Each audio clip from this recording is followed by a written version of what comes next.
بسم اللہ الرحمن الرحیم۔ اللہم صلی علی سیدنا محمد وعلی آل سیدنا محمد وبارک وسلم۔ میرا محترم سامعین کرام، ابھی میں آپ کے سامنے یہ بیان کروں گا کہ مجلس کے آداب کیا ہیں۔ جب مجلس میں بیٹھیں یا میٹنگ میں بیٹھیں یا کہیں پہ کچھ لوگ بیٹھے ہوئے ہوں، وہاں پہ اگر جا کے ہم بیٹھ رہے ہیں تو وہاں کے بیٹھنے کے آداب کیا ہیں، طریقے کیا ہیں۔ یہاں پہ یہ بات یاد رکھنی چاہیے کہ رسول اللہ صلی اللہ علیہ وسلم، ہم سب کے پیارے نبی حضرت محمد مصطفیٰ صلی اللہ علیہ وسلم جو طریقہ بتائے ہیں، وہ طریقہ ایسا ہے جس سے دنیا میں بھی ہم فائدہ اٹھا سکتے ہیں اور اس کا فائدہ آخرت میں بھی ہمیں حاصل ہوگا اور بہت بڑا فائدہ حاصل ہوگا۔ رسول اللہ صلی اللہ علیہ وسلم کی جب حدیثوں کو ہم پڑھتے ہیں، ان کی سنتوں کو دیکھتے ہیں، قرآن کی آیتوں کو دیکھتے ہیں، تو ہمیں پتہ چلتا ہے کہ ہمیں بار بار یہ بات بتائی گئی ہے کہ ہمیں آپس میں محبت کرنا چاہیے، آپس میں مل جل کر رہنا چاہیے، اور ایسے ایسے طریقے بتائے گئے ہیں کہ جن پر اگر ہم عمل کریں تو آپس میں محبت بھی ہوگی اور آپس میں اچھے تعلقات بھی ہوں گے اور آپس میں ایک دوسرے سے خوشی بھی حاصل ہوگی، اور دنیا میں بھی ہم ترقی حاصل کریں گے، ہر اعتبار سے ترقی حاصل کریں گے، سکون حاصل کریں گے، اور مرنے کے بعد جو ترقی ہوگی وہ تو ترقی ہے ہی، مرنے کے بعد تو اللہ تبارک تعالی جنت عطا فرمائیں گے۔ تو آئیے میں شروع کرتا ہوں، مجلس کے آداب کیا ہیں۔ کسی میٹنگ میں بیٹھیں تو اس کے آداب کیا ہیں۔ یاد رکھیے، جب کسی مجلس میں بیٹھیں تو پہلے سلام کریں۔ جب مجلس میں آپ جا رہے ہیں اور اس میں بیٹھنا چاہ رہے ہیں تو جا کر پہلے سلام کیجیے، اور جب وہاں سے واپس ہوں، مجلس جب ختم ہو جائے، اب واپس ہو رہے ہیں، اب اپنے اپنے گھر کو جا رہے ہیں، اس وقت بھی سلام کرنا چاہیے۔ جہاں جگہ مل جائے وہاں ہی بیٹھ جانا چاہیے۔ اب ایسا نہیں ہے کہ مجلس میں جا رہے ہیں اور کسی کو اٹھا کر اور پھر بیچ میں جا کر اور بالکل فرنٹ پر جا کر بیٹھ رہے ہیں، تو ایسی عادت اچھی نہیں ہوتی ہے، بلکہ مجلس میں جب آپ جا رہے ہیں تو جو لوگ بیٹھے ہوئے ہیں ان کو بیٹھنے دیجیے، آپ کو جہاں جگہ مل جائے وہیں پہ بیٹھ جائیے۔ 3 آدمی ہوں تو تیسرے کو چھوڑ کر آپس میں باتیں نہ کرنے لگ جائیں۔ اب مثال کے طور پر کہ مجلس ہے، بس 2-3 آدمی کی مجلس ہے، 3 آدمی کی مجلس ہے، اس میں ایک آدمی کو آپ چھوڑ دیے اور دوسرے آدمی سے چپکے باتیں کر رہے ہیں، تو یہ اچھی بات نہیں ہے، اس لیے کہ اس طرح کرنے سے تیسرے کو آپ شک میں ڈال دے رہے ہیں، تیسرے کو پریشانی ہوگی، وہ سوچے گا کہ یہ لوگ آپس میں کیا بات کر رہے ہیں، میرے خلاف کچھ باتیں کر رہے ہیں یا کیا کر رہے ہیں، وہ انسان پریشان ہو جائے گا۔ خواہ آپ اس کے خلاف بات نہ کر رہے ہوں، لیکن پھر بھی آپ چپکے ایک کو چھوڑ کر آپ دونوں آدمی چپکے باتیں نہ کیجیے، اس سے دوسروں کو تکلیف ہوتی ہے۔ یہ سب جو باتیں میں بیان کر رہا ہوں قرآن حدیث کا نچوڑ ہے۔ اب دیکھیے کہ کتنی اچھی باتیں ہیں، لوگ ان عادتوں میں مبتلا ہوتے ہیں اور دوسروں کو تکلیف پہنچاتے ہیں۔ نبی صلی اللہ علیہ وسلم تو راحت پہنچانے کے لیے آئے تھے، اور راحت پہنچانے والے جو اعمال ہیں، جو طریقے ہیں، وہ بتائے ہیں۔ اچھی مجالس میں بیٹھنا چاہیے، اگر میٹنگ میں اچھے لوگ ہوں، اچھی میٹنگ ہو، اس میں بیٹھنا چاہیے، مجلس اچھی ہو، بیٹھک اچھا ہو تو وہاں پہ بیٹھنا چاہیے۔ بری مجلسوں سے اپنے آپ کو دور رکھنا چاہیے۔ بہت سے لوگ ایسے ہیں کہ کہیں بھی جا کر بیٹھ جاتے ہیں، وہ یہ نہیں دیکھتے ہیں کہ وہاں پہ کیسے لوگ بیٹھتے ہیں اور بیٹھ کر کیسی باتیں کرتے ہیں۔ نہیں، یہ تلاش کرنا ہے اور دیکھنا ہے اور غور کرنا ہے۔ اگر دیکھے کہ مجلس میں اچھی باتیں ہوتی ہیں، اچھے لوگ ہوتے ہیں، تو وہاں پہ بیٹھیے، اور اگر آپ کو یہ محسوس ہو کہ مجلس میں اچھی باتیں نہیں ہوتی ہیں تو ایسی مجلسوں سے دور رہنا چاہیے، ورنہ پھر اللہ کا عذاب آئے گا، اور اللہ کا عذاب اگر آپ اس وقت محسوس نہ کریں تو بعد میں اللہ تبارک تعالیٰ اگر معاف نہیں کیے تو بعد میں عذاب بھیج سکتے ہیں، آج نہیں تو کل یا 10 سال کے بعد یا موت کے بعد کبھی بھی اللہ تعالیٰ عذاب دے سکتے ہیں۔ اس لیے اپنے آپ کو بچانا چاہیے۔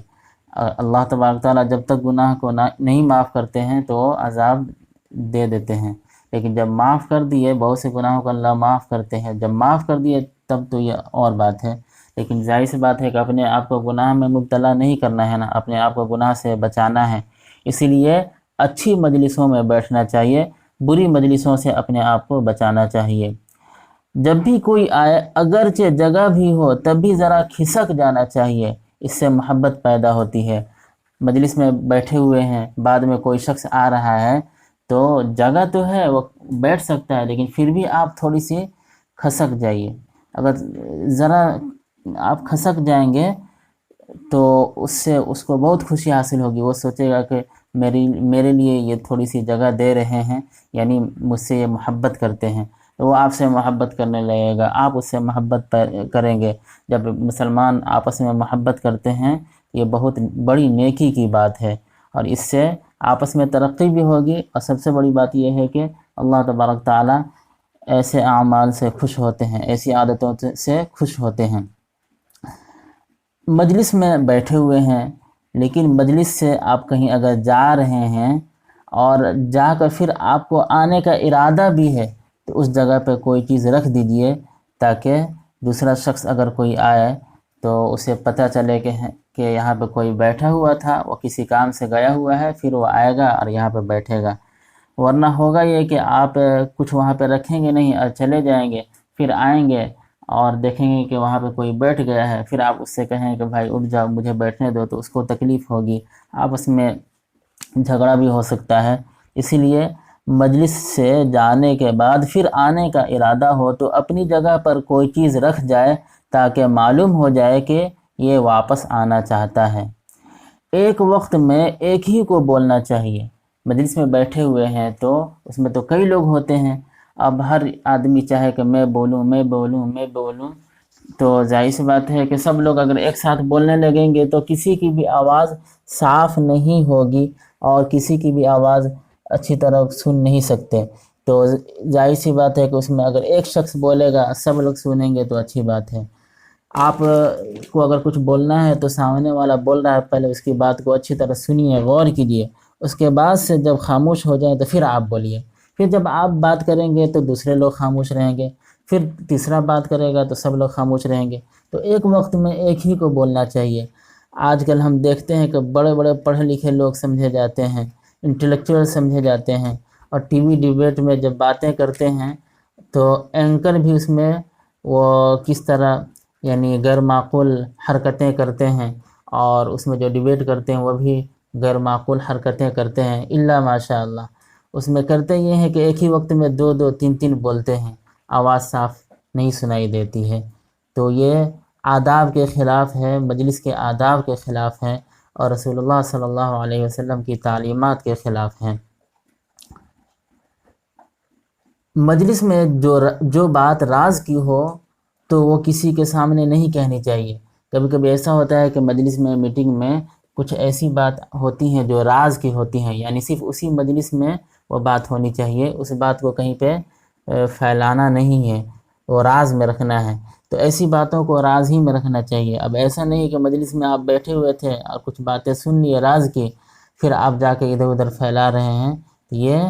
اخلاق کے خلاف ہے، رسول اللہ صلی اللہ علیہ وسلم کی تعلیمات کے خلاف ہے۔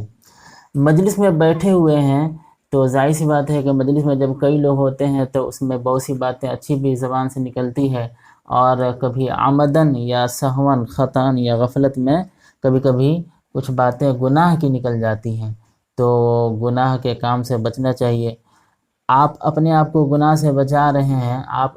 گناہ کی باتیں نہیں بول رہے ہیں، لیکن مجلس میں تو کئی لوگ ہیں نا، تو وہ لوگ اگر کسی نے کہہ دیا گناہ کی باتیں تو آپ کان سے تو سن رہے ہیں نا، تو کان سے گناہ کی باتیں سن رہے ہیں، زبان سے تو نہیں بولے لیکن کان سے تو سن رہے ہیں نا۔ مجلس میں ڈر رہتا ہے کہ کچھ گناہ کی باتیں ہو جاتی ہیں غفلت میں یا جان بوجھ کر، تو اسی لیے اپنے آپ کو گناہ کی باتوں سے بچانا چاہیے، سننا بھی نہیں چاہیے گناہ کی باتیں، اور گناہ کی باتیں کہنی بھی نہیں چاہیے۔ جب دیکھیے کہ بہت زیادہ گناہ کی باتیں لوگ کہنے کے عادی ہیں، یعنی وہ مجلس اچھی نہیں ہے۔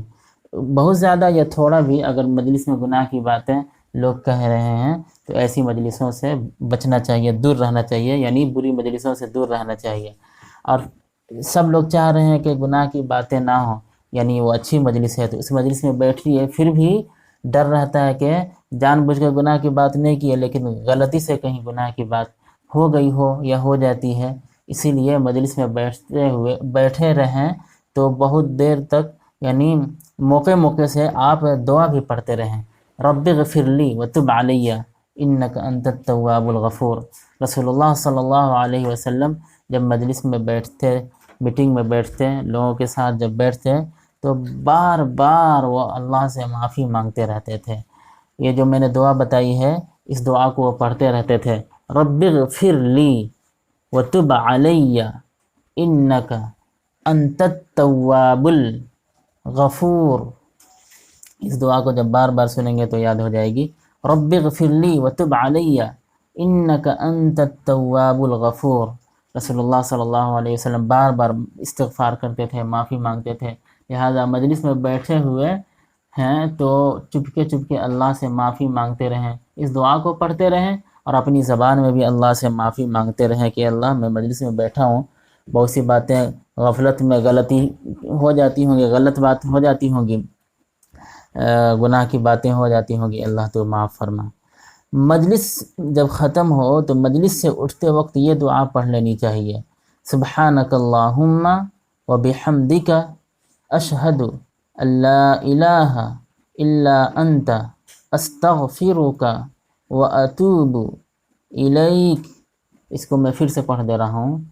سبحانک اللہم وبحمدک اشہد ان لا الہ الا انت استغفرک واتوب الیک۔ اس دعا کو جب مجلس ختم کریں تو ختم کے وقت، مجلس کے اختتام کے وقت اس دعا کو پڑھ لینا چاہیے، اور مجلس کے دوران بھی جو میں نے دعا بتائی تھی، رب اغفر لی وتب علی انک انت التواب الغفور، اس دعا کو پڑھتے رہنا چاہیے، اور مجلس میں اچھی باتیں کرنی چاہیے، اور کوشش یہ کرنی چاہیے کہ آپس میں محبت قائم ہو اور بری باتوں سے بچیں۔ اللہ تبارک تعالی ہم سب کو رسول اللہ صلی اللہ علیہ وسلم کی تعلیمات کے مطابق زندگی گزارنے کی توفیق عطا فرمائے، ان کی محبت عطا فرمائے اور ان کی اطاعت عطا فرمائے۔ وآخر دعوانا ان الحمد للہ رب العالمین۔